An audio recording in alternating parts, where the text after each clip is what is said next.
Breaking news. Operation Sindoor తో ఉగ్రవాదులకు భారత్ తమ సత్తా ఏంటో చూపించింది. కేవలం 25 నిమిషాల్లోనే టార్గెట్ 9 ఉగ్ర శిబిరాలను కూడా ధ్వంసం చేసింది.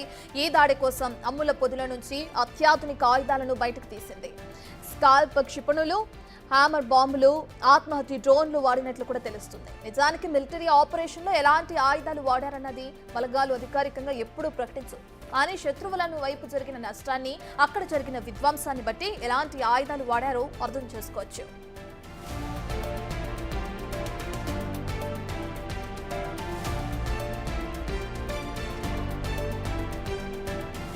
ఈ దాడిలో ఇండియన్ నేవీ రాఫెల్ విమానాలతో శత్రువులపై దూసుకెళ్లింది.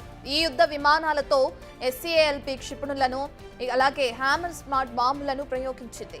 స్కాల్ప్ క్షిపణులను స్ట్రామ్ షాడో అని కూడా అంటారు. అయితే వీటిని ఫ్రాన్స్ అభివృద్ధి చేసింది. 250 నుంచి 560 కిలోమీటర్ల దూరంలోని లక్ష్యాలను కూడా ఈ మిసైల్స్ ఈజీగా ఛేదించగలవు. రాఫెల్ మిసైల్స్ తో ప్రయోగిస్తే 560 కిలోమీటర్ల దూరంలోని టార్గెట్లను ఫినిష్ చేస్తుంది. అందుకే ఇవాల్టి దాడిలో వాటిని రాఫెల్ విమానాల ద్వారా SCALP క్షిపణులను ప్రయోగించాయి బలగాలు.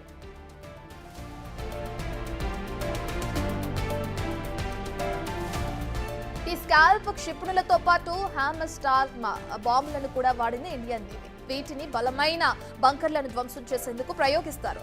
అయితే బలంగా నిర్మించిన బహుళ అంతస్తుల భవనాలు కూడా హ్యామర్ స్మార్ట్ బాంబుల దాడికి నేలమట్టమవుతాయి. 50 నుంచి 70 కిలోమీటర్ల దూరంలోని లక్ష్యాలను ఛేదించడానికి వీటిని ప్రయోగిస్తారు. పర్వతాలు, ఎత్తైన ప్రదేశాల నుంచి హ్యామర్ స్మార్ట్ బాంబులు రిలీజ్ చేస్తాయి యుద్ధ విమానాలు.